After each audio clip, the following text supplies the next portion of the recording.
The amendment consists primarily of converting the proposed public roads and paths to private ownership. It's important to read that. Primarily.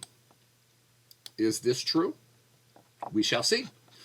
The 60-foot access and utility easement and paved 24-foot road width will remain the same. The lot configuration is also revised. Although the total number of lots, 26, will remain the same, Assistant Planner Lee stated, an updated stormwater plan will be submitted as part of this amendment.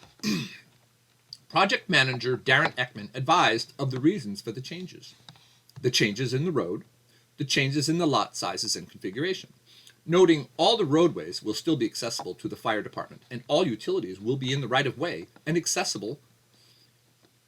The stormwater management plan will be updated and resubmitted if deemed not substantial. The agenda for the meeting listed in the Klickitat County website does not include details about the change in lot configuration. The approved county map defines the change for the lot configuration. The approved subdivision map states, lot side line dimensions run to center line of the private roads. This lot configuration change has increased the lots on the east property border from 7 lots to 9. This is done by reducing the width of the lot on the original map and then extending the length to the center of the private road. This process is repeated on the north border, increasing the lots from 5 to 6, and on the west border, the original map shows 5 lots and is now increased to 7. There is no reference to this information in the agenda or the minutes of the meeting. Concerning the statement from Mr. Eckman and the planning department's Denise Lee for an updated stormwater plan, the approved map states, the applicant shall maintain all off-site drainage that flows through the project site. Each lot shall be responsible for their own drainage. For drainage details and requirements, see report recorded under AFN 1157391.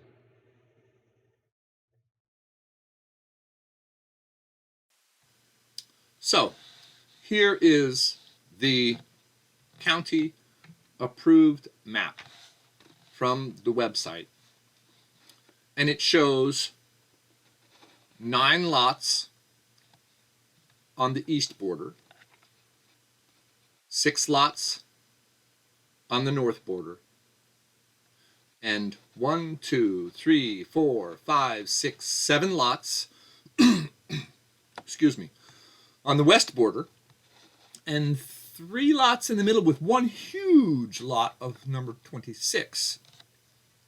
I want to bring your attention to one little thing down here in the bottom. It says BLA 2005-08. That is in reference to a boundary line adjustment, and I'll discuss that at another time. But I want you to pay attention to these lots, because this right here says 70.89 feet, and we would assume that that is this property line here. Remember, in the original map that was approved for Mr. Maley, which Mr. Wallace purchased the property, these were approximately 100 feet lots. So now it's 70, and then it extends down here to the center line of the road. So for some reason, I'm sure there's an engineering reason for it, they take these L20, and that is going to be referenced over here, L20, 64 feet. So I guess that's just the way they do things. And then remember, the approval for this property was for 26 lots with an average of 10,000 square feet for county roads. So now, one really interesting little thing over here is you look at lot number 25, right here in the middle. So it would appear that the road, as it curves around here, this area where it says L28, all this that's going to be road right-of-way. You can't build anything there. So it says here 10,031 square feet. That may be legally correct for the perimeter of this lot. But in actuality, you're only getting a lot size of approximately 70 feet by, well, this says 3797, which actually that's to that curve. So it would come all the way over here. So you have to look up L14 and then subtract from that 30 feet. So let's do that. So let's look up L14. L14 is 88 feet. Okay? So, shall we subtract 30 feet from 88?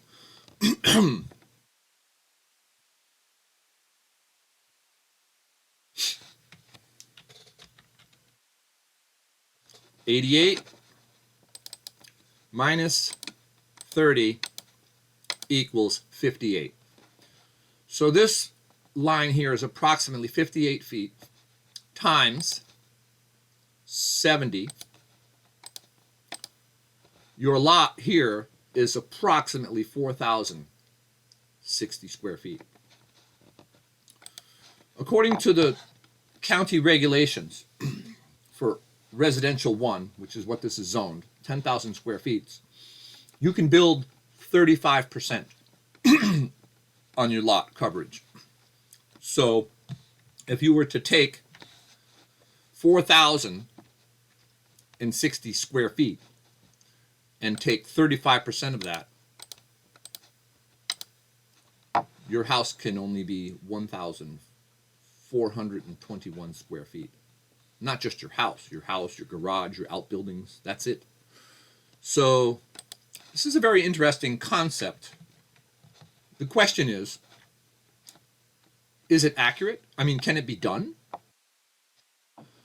So now let's think about what are the regulations for development of land in the state of Washington, and look at the RCW 58. So here we have Revised Code of Washington 5817. And let's go back to the beginning. So the beginning, it seems really simple. It says the purpose. What is the purpose of the RCW? The Revised Code of Washington, RCW 5817, states, the legislature finds that the process by which land is divided is a matter of state concern and should be administered in a uniform manner by cities, towns, and counties throughout the state.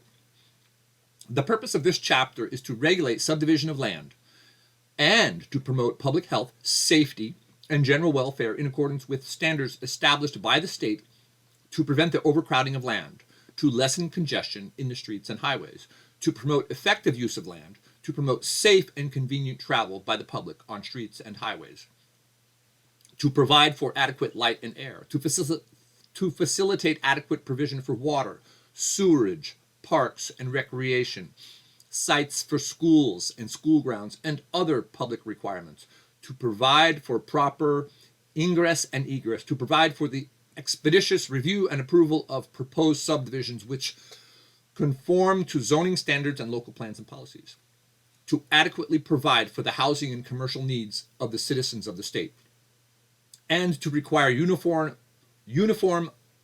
momenting of land subdivisions and conveyance by accurate legal description. So that seems pretty straightforward. Maybe you don't need to be an attorney to figure this out. Maybe you do.